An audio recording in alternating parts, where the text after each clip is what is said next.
আসসালামু আলাইকুম প্রিয় দর্শক, আশা করি সবাই ভালো আছেন। জি আলহামদুলিল্লাহ, আমিও ভালো আছি। তো নতুন একটা ভিডিও নিয়ে আসলাম আপনাদের সামনে। আইস্টোন গিজার কীভাবে ক্লিন করতে হয় এবং কীভাবে কী করতে হয় সেটা আপনাদেরকে দেখাবো। তো দেখতে পাচ্ছেন এইভাবে মেডিসিন দিয়ে আমরা কয়েলটা পরিষ্কার করে রাখতেছি। কয়েলটা এভাবে আমরা ভিজিয়ে রাখবো, তাহলে ময়লাটা অনেকটা ক্লিন হয়ে যাবে। তো দেখতে পাচ্ছেন আপনারা, ঠিক এভাবে ক্লিন করবেন, একটু ভিজিয়ে রাখবেন। সমাধি বিয়স এইভাবে ভিজিয়ে রাখা আপনারা কিছুক্ষণ রাখা দিবেন।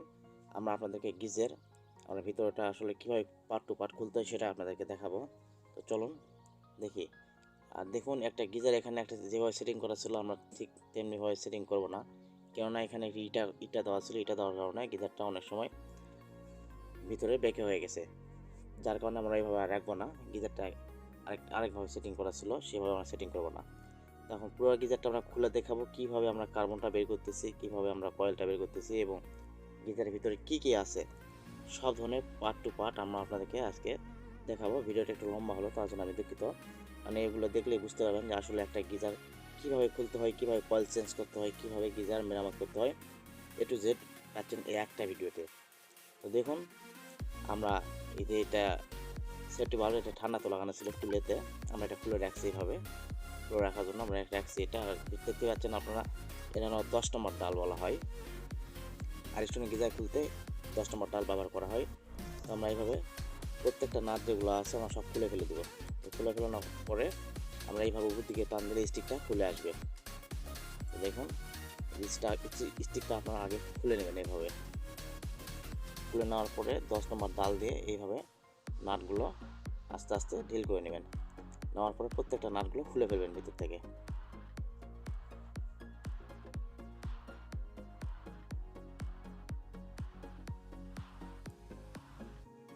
তো দেখতেই পাচ্ছেন নাটগুলো আমরা মোটামুটি খুলে ফেলছি।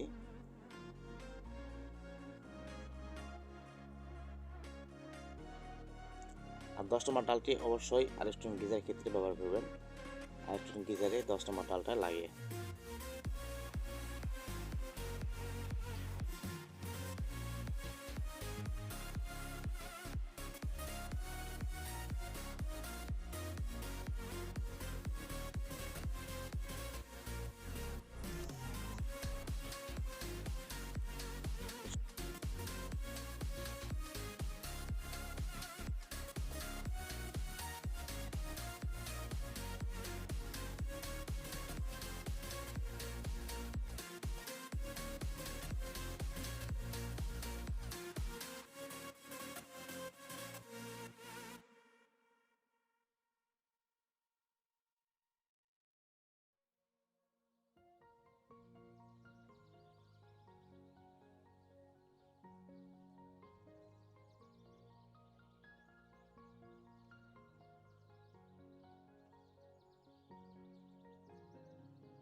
তো দেখতে পেলেন ময়লাগুলো সব বের করছি এবং ভিতরে মোটামুটি অনেকটা ক্লিয়ার হয়েছে। তো এই যে কেমিক্যালটা আমরা এখানে একটা হালকা দাগ আছে, এই হালকা দাগটা আমরা এখানে দিলে এটাও থাকবে না, এটা উঠে যাবে। এই যে ভিতরে দেখতে পাইছেন, এই যে এখানে একটু হালকা করে বাড়ি মারলে জিনিসটা উঠে যাচ্ছে, জিনিসটা আরও ক্লিয়ার হয়ে যাবে। এগুলো ময়লাটা একেবারে কামড়ে ধরে গেছে। তো দেখতেই পাচ্ছেন সম্মানিত ভিউয়ার্স, এবং নতুন ক্ষেত্রে যদি কখনো কয়েল চেঞ্জ করতে হয় তাহলে আপনারা অবশ্যই এইভাবে ওই যে পুরাতন দেখতেছেন এটা অবশ্যই খুলে রাখবেন। খুলে রাখার পরে এটা সুন্দর করে আমরা নতুন নিয়ে এসে আমরা কয়েলটা কিন্তু চেঞ্জ করতেছি। এখানে একটা নতুন একটা ঢাকা থেকে অনলাইনে এটা অর্ডার দেওয়া হয়েছে। এটা সরাসরি ইটালির মাল ছিল, অরিজিনাল কয়েল। এটা এই কয়েলটা, এই যে কয়েলটা হলো অরিজিনাল। এই কয়েলটা নিয়ে আসে এটা আসলে আমরা এইভাবেই চেঞ্জ করে দেবো। এই যে স্টিকটা আমরা নতুন নিয়ে আসছি, আমরা যেহেতু গিজারের একটা কয়েল এবং স্টিকটা অর্ডার দিয়ে নিয়ে আসা হয়েছিল। তো দেখতে পাচ্ছেন সম্পূর্ণ ইটালি ওগুলা। আর এই যে দেখতে পাচ্ছেন এই জিনিসগুলো আমরা কীভাবে ক্লিন করি দেখুন।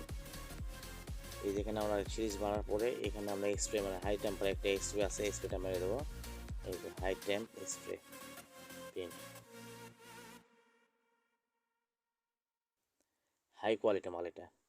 তো দেখতে পাচ্ছেন এইভাবে রং উঠে গেছে, যেহেতু এইভাবে স্প্রে করে দেওয়া হবে। তারপরে এটা স্প্রেটা শুকিয়ে গেলে আমরা কীভাবে গিজার সেটিং করতে হয় সেটা আপনাদেরকে আমরা ভিডিওতে দেখাবো।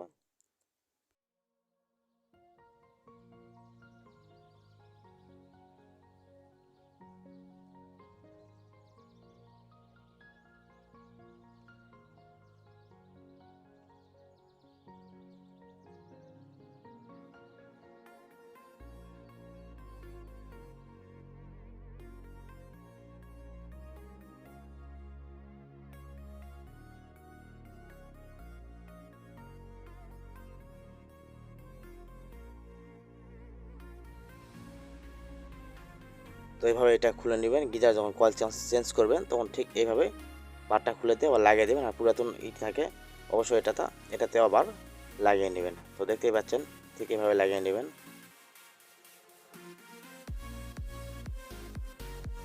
ঠিক এইভাবে আবার আগের মতো সাবেক যেভাবে ছিল সেভাবে ঘাটে ঘাটে মিলিয়ে দিয়ে এটা পরিত্যক্তভাবে সফল করবেন। তো দেখতে পাচ্ছেন এই যে স্টিকটা আমরা নতুন একটা স্টিক দিয়ে দিচ্ছি।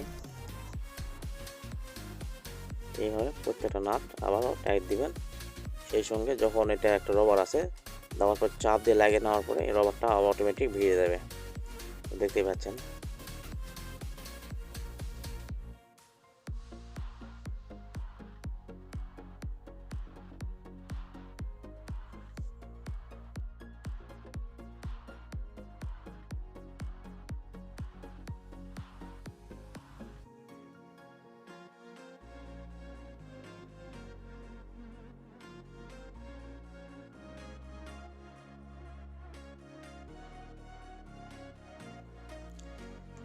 তারপরে এইভাবে কানেক্টরটা এইভাবে সোজা করে বরাবর চাপ দিবেন।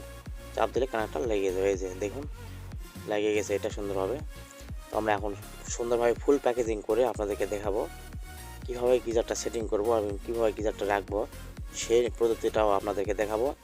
তো দেখতে পাচ্ছেন এখানে একটা রেগুলেটর আছে, রেগুলেটর দেখবেন রেগুলেটরটা অ্যাকুরেটভাবে হয়েছে কিনা, অবশ্যই এটা মিল রাখবেন। তাহলে এটা না হলে আবার ঘুরতে অসুবিধা হবে বিধায় এইভাবে অবশ্যই মিল রেখে রেগুলেটর মাঝে বরাবর রেখে দিবেন। তো দেখুন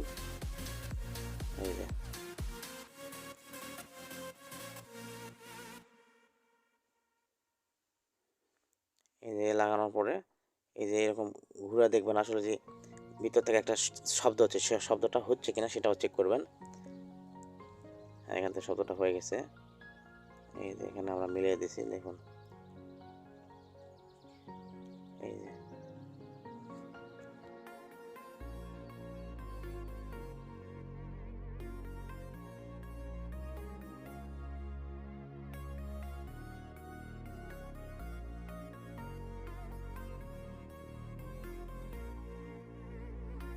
আর আপনারা কখনো গিজার এইভাবে রাখবেন না। গিজার কীভাবে রাখতে হয় সেটা আপনাদেরকে দেখাবো। যদি এরকম ইটা দিতে হয় ইটার উপরে অবশ্যই আপনার তার অথবা টিউব কেটে এভাবে সমান। আমাদের ইলেকট্রিক সংযোগ দেওয়া হয়ে গেছে, দেখতেই পাচ্ছেন। এই যে তার টিউব আমরা কেটে এটা টিউবগুলো কেটে আমরা ইটার উপরে এভাবে বিছিয়ে দিছি।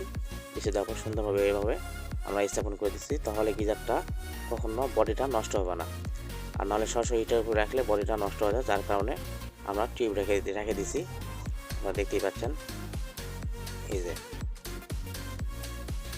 গিজারটা অনেক এখন মানে আগের থেকে অনেক ভালো হয়েছে, যার কারণে গিজার বডিটা কখনো নষ্ট হবে না, দেখতেই পেলেন আপনারা। ঠিক এইভাবে আপনারা গিজার রেখে দেবেন। আর আমরা দেখবো অবশ্যই গিজার ছাড়ার আগে অবশ্যই গিজার পানি লোডটা দেওয়ার পরে অবশ্যই আপনারা ট্যাপ ছাড়া দিয়ে পানির লাইনের গ্যাসটা বের করে দেবেন। গিজার একটা গ্যাস থাকে সেই গ্যাসটা বের করবেন। দেখতে পাচ্ছেন এখানে অতিরিক্ত গ্যাসটা নিচ্ছে দেখুন।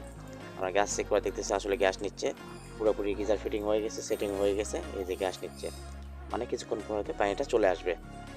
গিজারের গ্যাস অবস্থায় কখনো সুইচ দিবেন না, তাহলে গিজারটা যে কোনো মুহূর্তে নষ্ট হতে পারে। আজকে এই পর্যন্ত ছিল আমাদের ভিডিও। নেক্সট ভিডিও আবারও নিয়ে আসবো।